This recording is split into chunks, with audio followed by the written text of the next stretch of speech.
Good morning, everyone, and welcome to the webinar, the EV Reality Check. Is Europe on track to meet its EV goals? My name is Maria Linkova-Nijs. I'm Executive Head of Policy and Strategy in ACEA, the European Automobile Manufacturers Association, the voice of Europe's 16 largest manufacturers of cars, vans, trucks, and buses.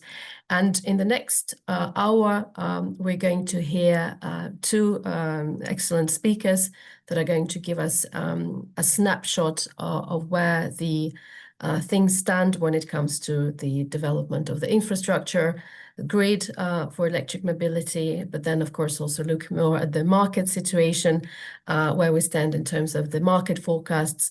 And then finally, I'll also give you an overview ahead of a strategic dialogue this Friday between the European Commission President Ursula von der Leyen and CEOs of most of ACEA members, suppliers, to give you an idea about what the industry leaders would like to discuss with the Commission President regarding the current pace of the transformation and what still needs to be done for the industry to continue on this pathway. So without further ado, I'm going to pass the floor now to Rosanne Vanpée, a researcher at the Transport Mobility Leuven. I also ask you to maybe think about the questions that you'd like to ask. We have a Slido, a chat. We'll have a Q&A at the end of this presentation. So we'll first hear all speakers, and then, of course, we'll open the floor for questions from your side. So, Rosanne, I'm now passing the floor to you. I'm Rosanne Vanpée from Transport and Mobility Leuven, TML. We are a spin-off of the KU Leuven, and we actually do studies on transport and mobility. And today I will present our second quarter report in which we track the transition towards zero-emission passenger cars and vans. For those of you unfamiliar with the report, there is a QR code that links you through, provide you with the report. So I invite you to have a look. Basically, what we do is we define key performance indicators to track the transition towards zero-emission vehicles, and we do that along 4 lines: the readiness of the electricity grid, consumer adoption, the charging infrastructure, and manufacturing. So we have those KPIs for which we also define targets based on European regulatory targets, and we monitor whether there is any progress being made. So this is actually our second report updating for the second quarter. So I will focus on what is new in the report and what are the main insights. So in this report, we've added a TCO gap analysis for light commercial vehicles, for vans, that provides new insights. We have new KPIs for better tracking the quality of the electricity grid. We improved the maps for charging density, and so we compare everything with the previous report, the values for the previous quarter. An important disclaimer before I go through the KPIs is that what we present today are EU averages for the KPIs, and they hide a bit the big differences between the countries. So in the report, we really look country by country, and you typically have, for most indicators, some countries that are really well on track, that outperform, but also another group of countries that are really lagging behind. And the EU average typically hides a bit this disconnect between the countries. So that is really important to keep in mind, that an average might look good, but that it maybe hides really big differences, disparities between countries. Okay, so with respect to the readiness of the electricity grid, we saw incremental progress in terms of grid stress management. So for the indicators that are really in light gray, those are annual values that could not be updated in the report. For all the other indicators, we actually see slight progress. And we have added 2 new indicators tracking the transmission network length and the installed capacity of wind and solar power, which we compare with the national targets set by each country as reported in their national environmental and climate plans. For example, the last new indicator on the installed capacity for wind and solar energy shows that although Germany and Spain have in absolute value the most capacity installed, they are actually still very far from their 2030 targets. Meaning that there is really an important effort to be made in those countries to make their renewable energy capacity on track. With respect to consumer adoption, a really important one, we are slightly optimistic about several indicators that have improved in the positive direction. So in terms of uptake, we see a slight increase in the share of zero-emission passenger cars and in the share of zero-emission vans, but it's still very slow, so it's really a slight increase. We have an increase in the number of available models below 30,000 euros, and we have a slight increase in the second-hand market for zero-emission vehicles, and also the rates for public charging have reduced. So the gap between public charging prices and private charging have reduced, which is all positive.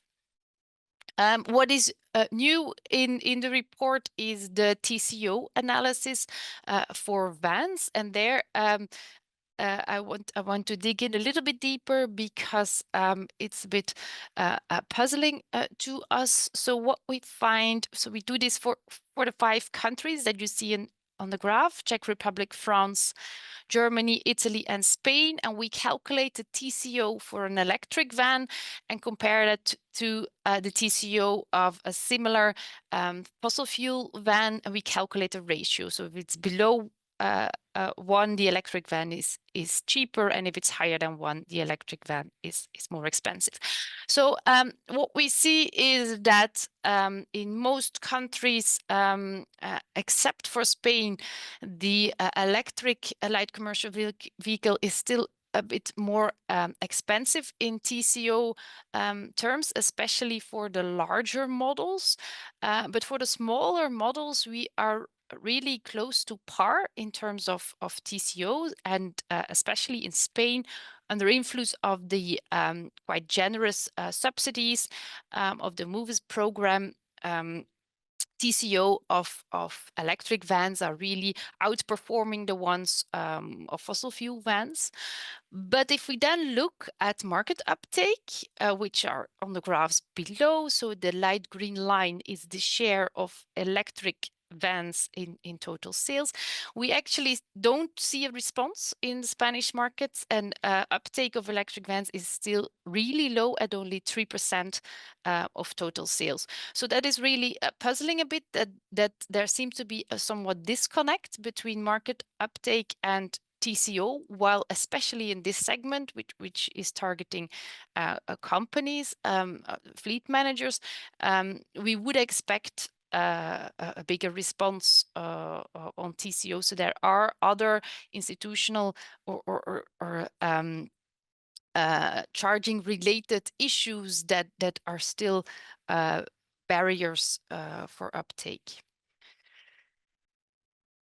When we look at charging infrastructure, so as we know from the previous report, in terms of FEAR targets in total capacity and number of public charging stations, countries are in general on track.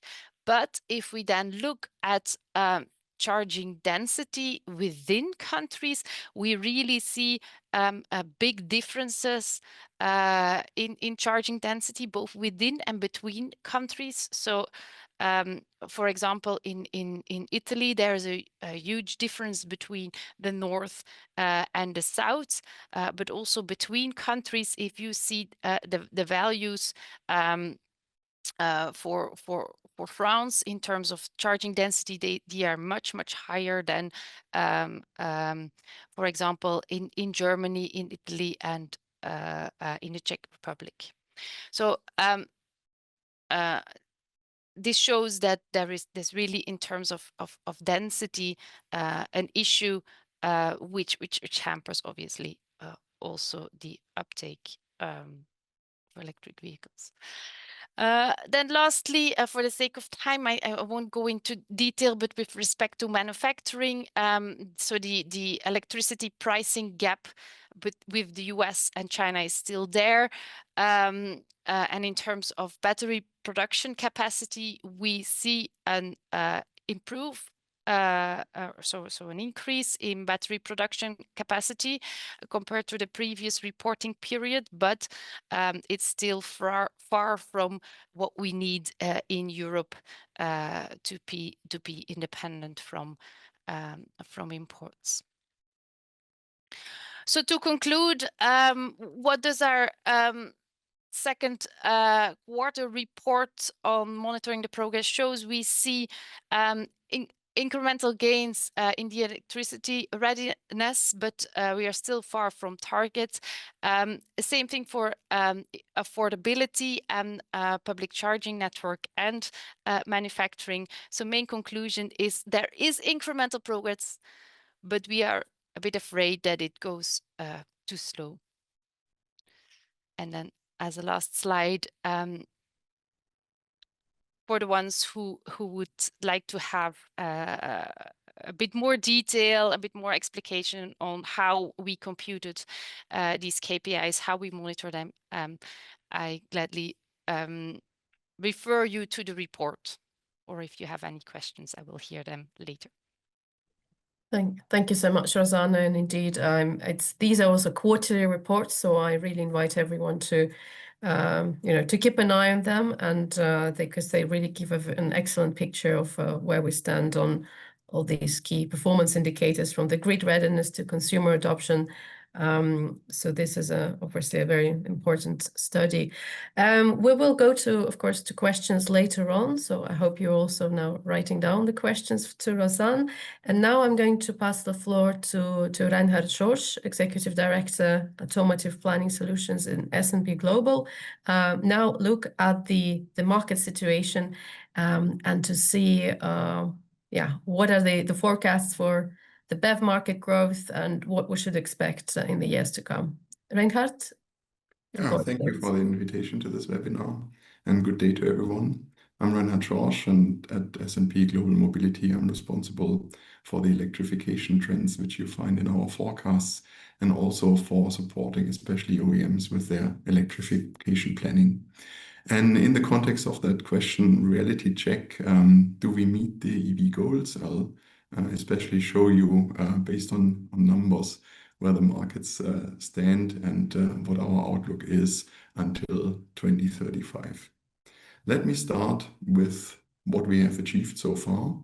Coming from a relatively low start in 2019, we assume that in 2025 we'll reach almost 19% BEV sales shares in Europe. If you also add then the plugins on top of it, will be at almost 28% vehicles with a plug-in chargeable option. You see from the number, if you're following the registration trends, that we're more optimistic on the second half of the year than on the first half of the year, although we've seen a lot of positive momentum compared to previous years.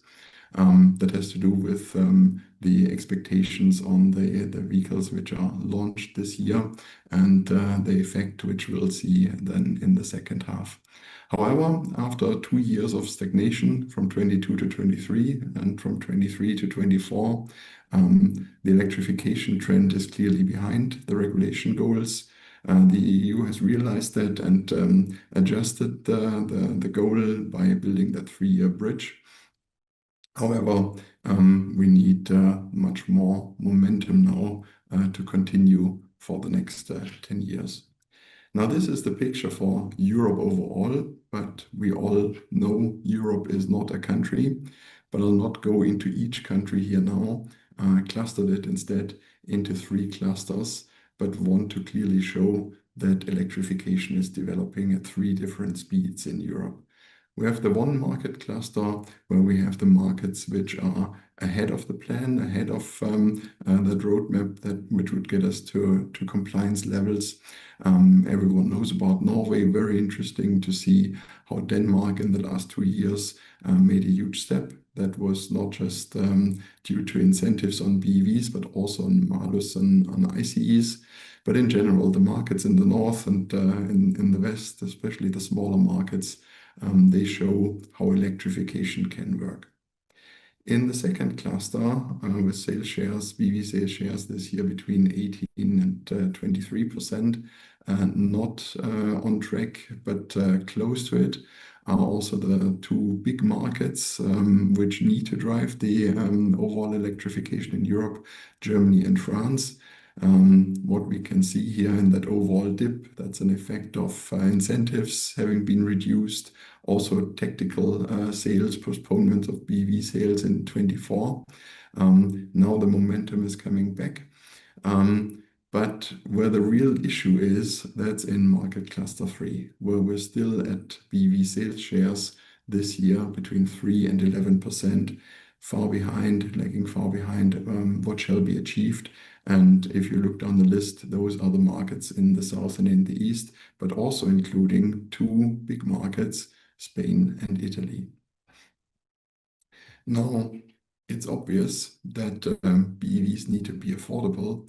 And so when we cluster these markets here again and compare the GDP per capita of last year, so what will be available for consumers to spend now this year, and the BEV sales share this year, there is a fairly good correlation which shows us it's obvious that the markets in the south and in the east lag behind, and that the ones in the north and in the west are in the forefront. There are outliers. I mentioned Denmark already, but there's also Portugal. And what's different in Portugal is that there is an incentive program, but not just an incentive program. It's also quite effective because these are direct incentives for the customers, which they get right away. And that's why Portugal is standing out here a bit. But it's not just a matter of the different markets, it's also a matter of the vehicle segments across Europe. And that's why I'm showing you here the relevance of the segments, but also how electrification is developing, especially now we look again at this year, in the different vehicle segments, from small A segments to big E segments to in the F segment we have then the performance and sports cars. And you see that the BEV rates are on track or beyond expectations in the bigger segments, especially in the D segment. Also, if you then add also the plug-in to the perspective, assuming that those customers, not all of them, but many of them might make that next step to BEVs over time, we can be relatively positive on the coming momentum. However, it's obvious the real issue is the B segment, where we have today BEV sales shares of just 11%. And that's a significant issue to be solved because the B segment is a sizable segment, which I want to show you here at this next page. The B segment has, in those markets where electrification worked so far, it makes a sales share of 30%. Still, that's very significant. That's almost 1/3. That's how relevant the B segment is also there, for example, in the Netherlands. But then there are also many markets, including France and up to 61% then in Greece, which demonstrate how sizable that B segment is. and that electrification needs to work in these segments if we want to get back on track, if the 100% goal shall actually be reachable. So that issue is a significant one, and that's why I stay here in that B segment and want to show you an analysis of how far away are we in terms of affordability and pricing of better electric vehicles in that segment. Now the picture is different for all the different markets in Europe. I picked a relatively extreme one here by choosing Poland. You see the B segment price structure in Poland so far year to date this year. On the left side, you see the different price brackets, 2,500 euro price brackets always. And then you see for B car and B SUV differentiated, where the volume of the ICEs and mild hybrids, of the full hybrids, and of the few BEVs at the moment are sold. And it's very clear how much higher the pricing of the BEV, at least where the volume of the sales happen, is at the moment 7,500 euros in the B car segment and even much more in the B SUV segment. However, I mentioned it at the very beginning, there are plenty of several new BEV launches also here, which are targeting the price point where the volume of the ICE sales happen today. You see them here in the red boxes listed, some examples. However, there is a little downside. These vehicles at these entry price points, they also have relatively low driving ranges.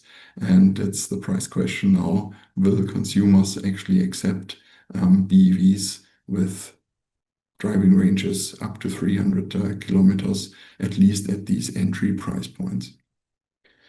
Yeah, so that's what the situation is year to date, where we stand, and the critical issue to be solved. What's now the outlook from our perspective until 2035? What is achievable? Now, if you look at this forecast that I show you here, you can either say from a negative perspective, we're not reaching the 100% by far, but also from a positive perspective, what is achievable at the moment. And so we're forecasting for 2035 at the moment, almost 64% BEV sales. And then on top of that, range extenders and plugins, which would get us to a share of plug-in chargeable vehicles of more than 73%. That is an achievement. So that is a positive outlook, if you want so, because globally Europe would be one of the fastest electrifying markets, only comparable to China. And that's why clearly the BEVs will become the dominating propulsion system design. Clearly also they need to remain on top of the priority list of OEMs. Also, there is further acceleration potential. You've seen how Portugal was standing out with effective direct incentives. If more markets, especially where we're now at that very low stage, would start or continue to support that, more momentum could be created. However, I indicated it before, the critical thing are 100% CO2 reduction or 100% BEV sales share by 2035 without wiggle room at the moment in the regulation. And that's for the regulators to consider now. On the one hand, is 2035 the point in time? Should there also be another maybe 3-year bridge to 37 or maybe even to 38? And then does it need to be 100%, or should there be a certain technology openness? I'm not saying let's go back to the pure ICE, but to define it around emission free capability and come to a solution where there is a certain buffer, a certain wiggle room to end up below 100% BEV sales. So that's it for the moment from my side, giving you an overview of where we are today and how we see it continue. Thank you very much, Reinhard, for this outlook from S&P Global. I'm sure there are plenty of questions probably already flowing to you, but we now have the last presentation that I'm now going to give. Now that we've heard about the market outlook, we've seen also the snapshot of the enabling infrastructure, but also availability of vehicles. So what about the views of European OEMs, that part of ACEA, with regards to the current situation, and what do we believe needs to happen for this transition to further accelerate? So let me just share my presentation. I've got a couple of slides. Great. So just a reminder, a quick reminder about who we represent as ACEA. As I said, we are the voice of Europe's 16 largest manufacturers of cars, vans, trucks, and buses. So obviously today we are focusing mainly on passenger cars and vans, but we also organize quite a lot of webinars also that focus specifically on the challenges of decarbonizing the heavy-duty vehicles. So that's also an important area for us that we're working on. Now, I'd really like to start my short presentation with a statement that the industry is fully committed to the transformation. I mean, now you obviously see and hear a lot in the press sometimes that European manufacturers are backtracking or contemplating a U-turn in the transformation. I think the data actually shows us otherwise. There are already more than 290 new electric vehicles available on the market, also including, let's say, more affordable vehicles. And as we've seen from Rosanne's presentation, that number of affordable vehicles is increasing, is improving. Also, when it comes to vans, there are 76 new purely battery electric models available on the market. Of course, hundreds of billions in investments have been made and being announced just a couple of weeks ago. We've heard that from our member Toyota, they will start manufacturing electric vehicles in the Czech Republic. So investments are underway. New vehicles are coming into the market. And I'm here, I'm dialing into this webinar from Munich, from the IAA Mobility, so International Automotive Trade Fair. And if you go there, if you visit all the booths, you see a remarkable lineup of new battery electric models. Here I just put a print screen of some of those models. It's not an exhaustive list, but just to give you an idea that the OEMs are delivering the vehicles, and there is absolutely no doubt about that. Now, however, the industry is struggling with lots of challenges that are making it even more difficult to generate all these investments into new models. And let me just outline some of them. The first one, and this is also often overlooked, is that we are still missing quite a few vehicles on the road. Well, actually 3 million vehicles compared to the pre-COVID period. So the market has not recovered since 2019. Also, what we see is that people hold on to their vehicles longer than they used to, which of course means that there are more polluting vehicles on the road, and that also has an impact on emissions. Competitiveness challenges, we've already heard, of course, Rosanne talk about the energy prices. This is probably the most, let's say, striking, competitiveness challenge. And despite the quite a lot of intentions and activities and actions also from the member states, from the European Commission to solve this, we still continue suffering from higher energy and electricity prices, which is really a problem for the industry. But then also when we look at the kind of a macro picture, the global picture, what we see is, of course, a fierce global competition, and the EU share of global car production has gone down over the past decade. When it comes to the battery value chain, there is, of course, a high level of dependency on Asian manufacturers. We also see that OEMs, but also suppliers, now routinely issue profit warnings. And the most recent development that is already impacting industry quite significantly is, of course, the US tariffs, because the EU automotive industry is very much also trade oriented, and more than 1/5 of all vehicles produced in Europe go to the United States. So that's quite a significant problem at the moment. Now, when you also talk about challenges, we also need to talk about the rigid framework.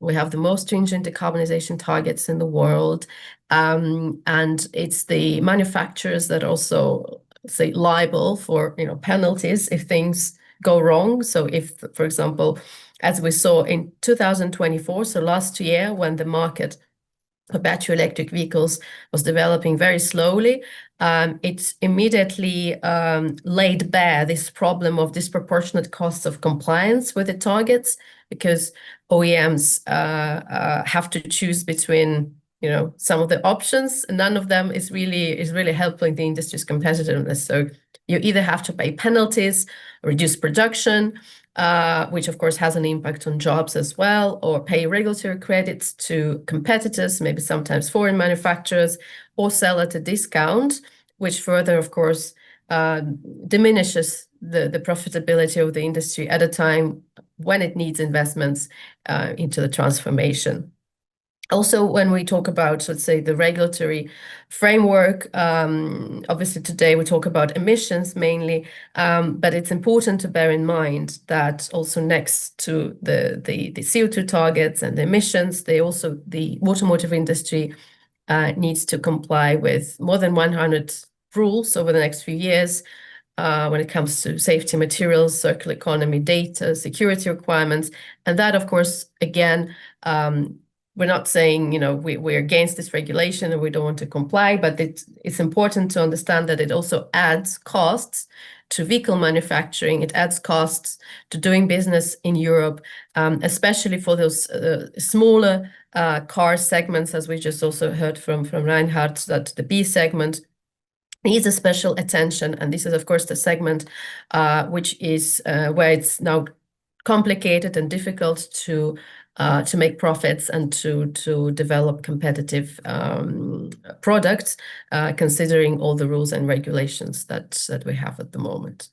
Also, to dwell really on the vans, and Rosanne also gave a really good picture of the van situation, because here we're looking at even a much smaller share of battery electric vans, only 8%, so compared to approximately 15% for passenger cars. So vans segment is doing even worse. And whenever also we, and I'll talk about it later, whenever we talk about the situation of the van segment, again, important to keep in mind that this segment operates under completely different circumstances and conditions. It's a commercial transport, so also that needs a specific approach, incentives that are maybe different from passenger car market, if we are really to grow the share of battery electric vehicles in this segment.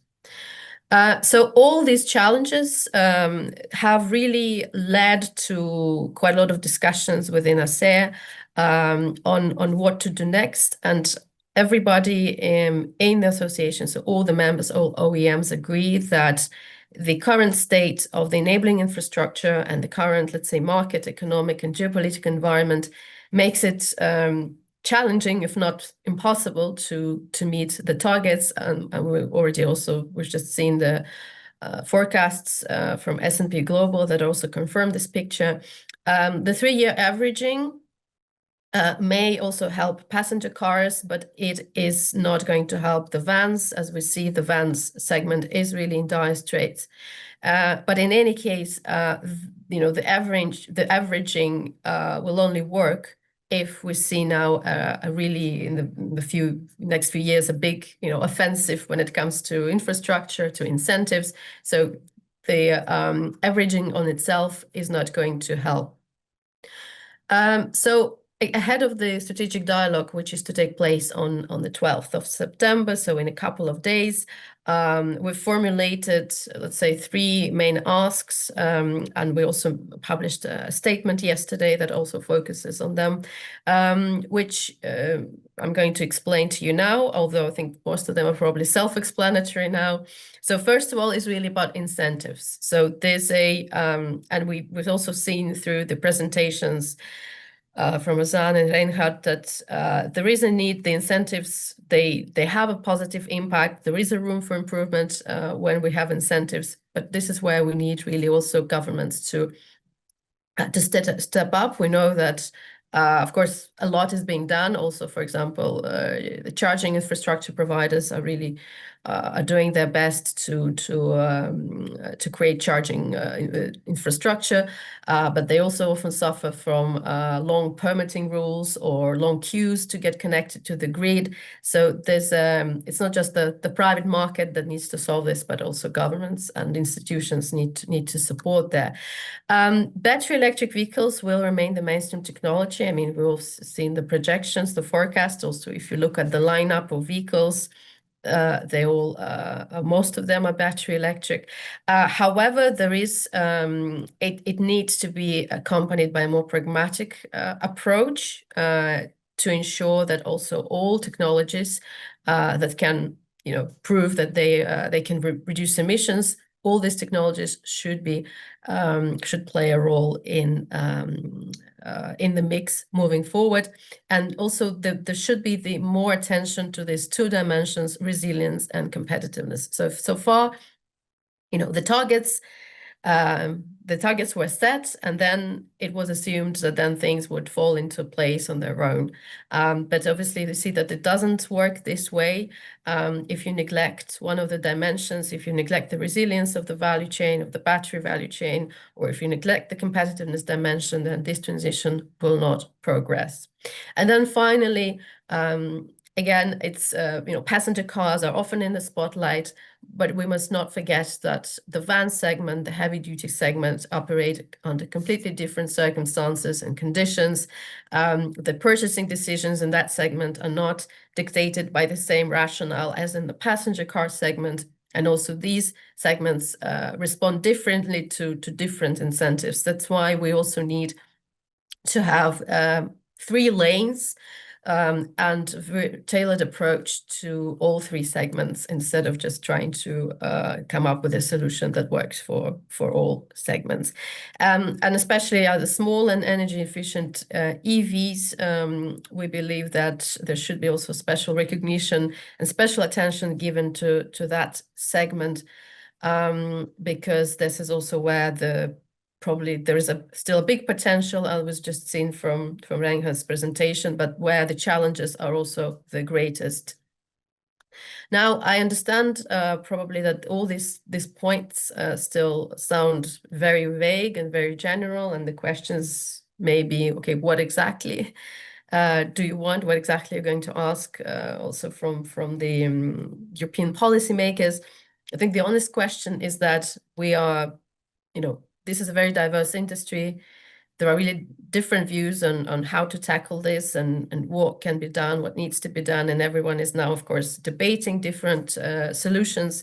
But for now, what all OEMs agree on, and there is absolutely no exception. I mean, all ACEA members agree on that things need to change, things need to be modified so that we have a more pragmatic approach based on the principles of technology neutrality, resilience, and competitiveness, because the current framework is not delivering as it was probably expected to. So that's the message that we will send to start, again, an open-minded discussion about potential new approach, again, without coming with any ready-made solutions on Friday or even next week, but just initiating an open-minded discussion about potentially a different approach.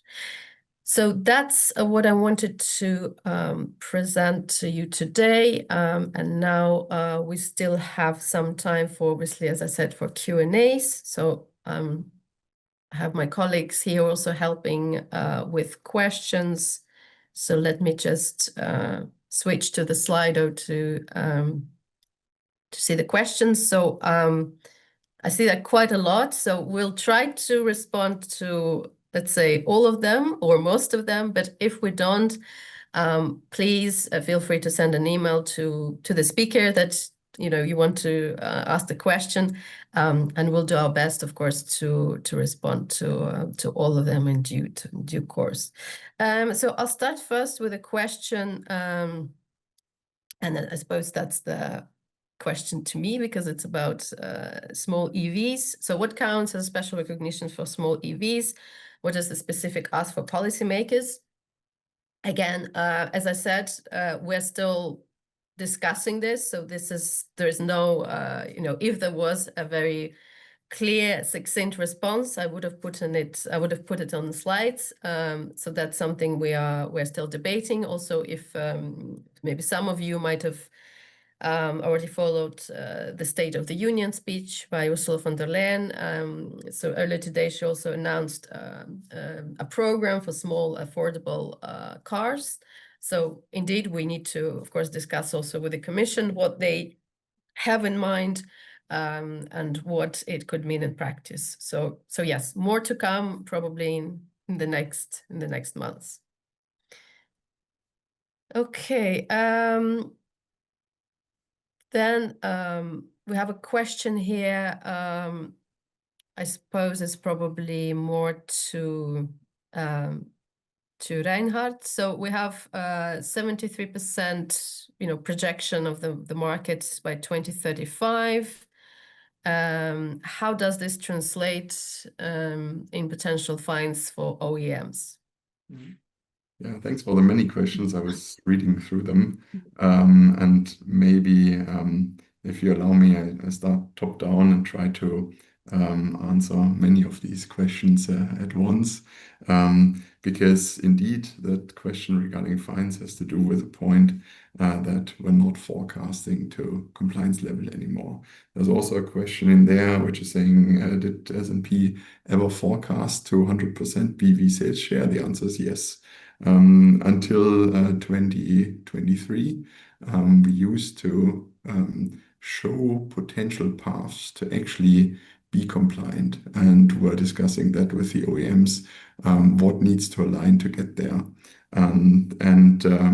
Yeah, in 2023, it started to become difficult as factors are not aligning and they are postponed, and all of a sudden you need to forecast hockey sticks regarding BEV sales shares for certain markets, which are not likely because vehicle production cannot be ramped up as quickly as cell phone production, charging infrastructure. I don't want to call it a bottleneck, but it cannot be installed as quickly as power plugs for smartphones, and that's why it was clear we cannot continue to forecast like that. And we were going to our customers and said, what matters to us in a forecast is not that it's right or wrong in the end. What matters is that it is transparent and consistent, so that we can explain it and that we can discuss it, and that it in its entire context makes sense. And so we needed to conclude also with our customers that if we continue to forecast compliant forecasts, they're not explainable and they're not realistic. And so last year we started to move away from that and reduce the BEV shares in the forecast. So indeed, it's not compliant in 2030 and in 35 due to that 3-year bridge, 25 to 27. The industry average, according to our calculation, would be compliant. So an ideal pooling would mean that the fines would be relatively low, or that there would be no fines. But then it's ramping up enormously for 2030 with the forecast that you see here. So without pooling, each OEM looked at by itself and then added up, we would get close to 20 billion euros in fines in 2030. That's not the idea, of course. And when you pool it, you cannot cut that half. And of course, you also need to consider what you pay to a Tesla or someone else. But that would have a significant effect, still significant fines. And that's why we're assuming that the EU will also react, hopefully not at such short notice like now in 25, but with a bit more planning security for all the stakeholders, and that an adjustment of either the fines or the timeline or the definition will come. We don't know which one. That's an open discussion. But yeah, that's what's factored in, because there was also a question, is it just looking at what consumers would be ready to take now? No, we always look at the regulator, the OEM offerings, and the consumers, and the various major factors which go into that. We just, in the forecast priority, we have switched from regulator to OEM offering and what customers can take. Thanks, Reinhard. Moving on maybe to the next question about TCO with or without incentives. So, Rosanne, do you want to? Yes, sure. I saw that there were two questions related to the TCO calculation, so I will respond to both of them. So indeed, we include subsidies and incentives in the TCO calculation because we want to calculate the TCO from the viewpoint of the end consumer. So we want to compute what does it cost for a consumer, and then obviously the end consumer, if he or she benefits from subsidies, then the cost will be lower.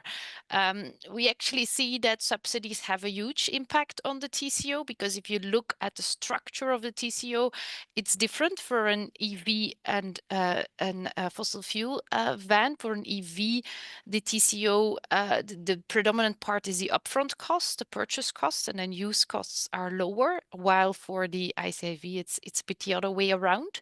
So the subsidies really slash these upfront costs, and they have a huge impact on the TCO. So that's why we see that in Spain, the difference is as high as with Germany. And for example, for passenger cars, there was a period when Germany had very generous subsidies. TCOs for EVs were really low, and as soon as these subsidies were eliminated, there was an immediate and important impact on TCO, and it was also translated in a slowdown in uptake. So we really want, so we deliberately take this into account because we want to have a view on the end consumer, and we do not calculate the TCO from this perspective of the manufacturing, because here it's really about affordability for the consumer. Then regarding the calculation method, so in the report we publish the TCO results for a vehicle with a holding period of 5 years, and then we obviously include the resale value after these 5 years, which is modeled based on the mileage and depending on the type of vehicle type, the model and the fuel type, and we assume an annual mileage of 20,000 kilometers. But yeah, the model obviously allows for playing with both mileage and holding period usage and so on. But in the report, we use that as a default. Thanks, Rosanne. Then there's a question which I can of course take. So given that the EU has opened review of the CO2 standards, how should we expect the review to play out, and should we expect leniency? Well, of course, now it's difficult to say because it's also a democratic process. So the Commission will publish a proposal for an amended regulation, and then this proposal will, of course, need to go to the European Parliament and need to be debated by all EU member states before it becomes law. So the outcome of that is, of course, difficult to predict at the moment. For the time being, we know that the Commission already started all the preparatory work, the gathering evidence about the state of enabling conditions. There is now a public consultation open until early October, so for all stakeholders also to provide their views, the evidence on how things are and what needs to change. And so based on that, then the Commission would then prepare a proposal, which we expect either, well, end of this year or probably early next year. And then it will take, obviously, still some time for this proposal to go through the normal decision-making process. So I hope that gives everyone some more clarity on the process, but for now, we obviously can't say anything about the outcome.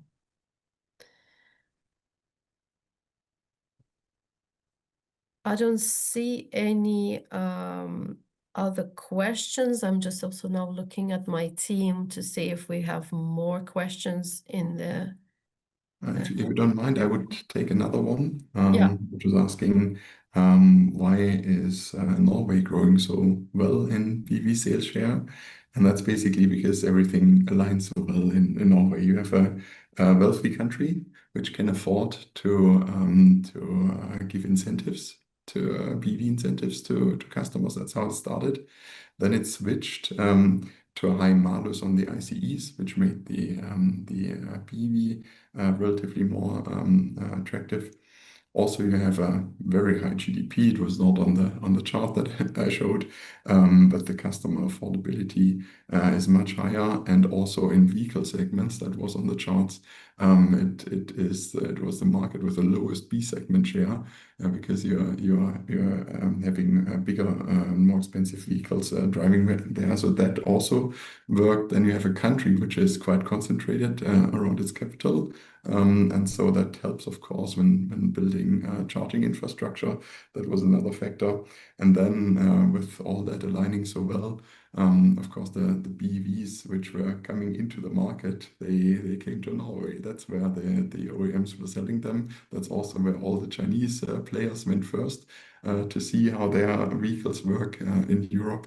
And so from an offering perspective, that was also a perfect situation. So overall, if everything aligns perfectly well, like there, you can get there. You can get to that ideal scenario where we would achieve that European compliance scenario, but it doesn't align so well in other markets, especially that affordability of the countries, the governments, to kick off incentives. And that would help, especially the markets in the East, for an initial momentum, whether it's an incentive, probably not a malus at the beginning, but an incentive. But that also needs to be affordable for the country. And yeah, that's I think the answer and also the explanation why it works so well in Norway, but why there are downsides in other markets. We have a lot of, maybe if I can add that, we have a lot of positive movement regarding either price parity or driving range expansion, but typically not both at once. If you look at what has been presented at the IAA, we have a BMW iX3 with 800 kilometers driving range, so driving not a topic anymore, but coming at a price point for a D-segment SUV, which is quite high and which cannot be simply argued with the performance that vehicle has. On the other hand, if you take the example of the entry versions of Renault 5s and 4s, they are targeting the right price point. However, they come with just 300 kilometers driving range as entry versions. So will customers actually be so rational to say, actually for a B-segment vehicle, I can live with it? Or does that need time to change mindset, or does it even need more driving range until we see sales picking up? But OEMs are trying to address these issues at the moment, either in the one or the other direction, not both combined yet. Thanks. If I could also maybe take a few more questions. We have still 5 more minutes until I think 12:30. So indeed, there's a question about von der Leyen's Commission President's speech, in which she said that Europe should have an electric car that is environmentally friendly, European built with European supply chain. Is that realistic? Well, I hope that's maybe more the question to the Commission President.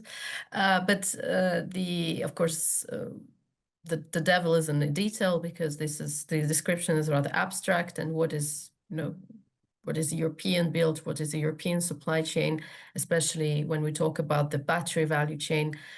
These are all the things that, of course, need to be defined.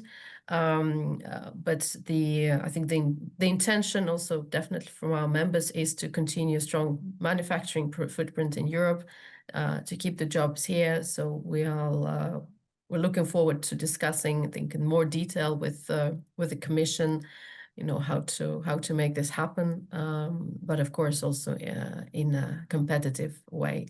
And then there's also a question whether ACEA understands why EVs are not meeting the targets. Well, whenever I go also to trade fairs, and whenever I speak to our members, what they always tell me, and this is often missed, I think, in discussions about regulatory affairs and in policy circles, because we are very far from that, is that they build for consumers. They always have a customer in mind. So if there's a consumer demand, of course, they will build more of those vehicles. So it always comes with a customer, because of course, if there is no demand, obviously no OEM is going to produce vehicles that then will never be sold.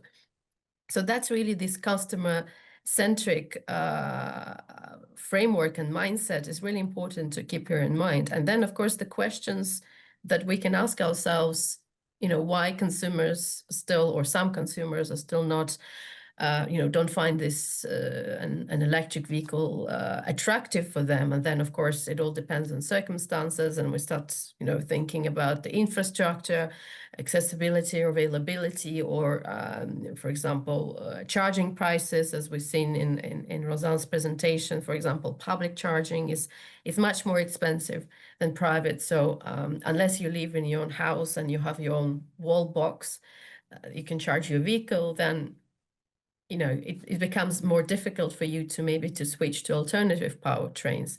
The purchase price, of course, as we've seen, still remains maybe an issue for many consumers without incentives. So this is what I think we also need to keep in mind, is how do we, bridge this gap between the offer, the product that is there, and consumer acceptance. And the faster the consumer and more consumers accept driving electric, of course, the faster the transition will go, and then OEMs will be able to meet the targets. So that's, I think, how it works. It's not some kind of a top-down approach, but we operate in the market economy, and we cannot force people to buy electric. We can only create incentives for them to switch to alternative powertrains. I think there are also some questions on incentives. I don't know, Rosanne, if you want to. I thought that there was one question specifically to me, whether there are policy recommendations in the report. So in the report, there are no specific policy recommendations, because that was not the point of the study. The study is really, we take the targets as given, and we monitor how far are we from this target, and how big is the gap that needs to be closed. So as such, there are no policy recommendations, but we want to point out where the main barriers are, so where policymakers should focus on, and also for some policy measures, you actually also identify shortcomings. Like, for example, with the AFIR targets, we see that all countries are actually meeting the AFIR targets, but still, if customers are questioned about how do they experience charging in their country, nearly all consumer surveys show that customers are unhappy with the charging infrastructure, that they think it's insufficient, and also the share of fast charging versus slow charging is not meeting up with other countries like China and the US. So the FEAR target does not manage to capture the charging infrastructure issue properly. So that is also what we point out in the report. But there's no direct policy recommendation, because it's more like a monitoring report than really policy advice. Thank you, Rosanne. I see that we're already at time, so it's 12:30. I'd like to thank everybody for your questions. If you feel that your question hasn't been answered, please get in touch with one of our speakers. I'd also like to really thank Rosanne and Reinhard for taking the time and out of their busy lives also to present their work to us. Hugely important, considering, of course, the current discussions at the highest level. So thank you very much for sharing your knowledge, the evidence, and I would like to also, of course, thank the ACEA team for organizing this, and of course to all the listeners and the viewers for joining us and for asking your questions. Have a great day.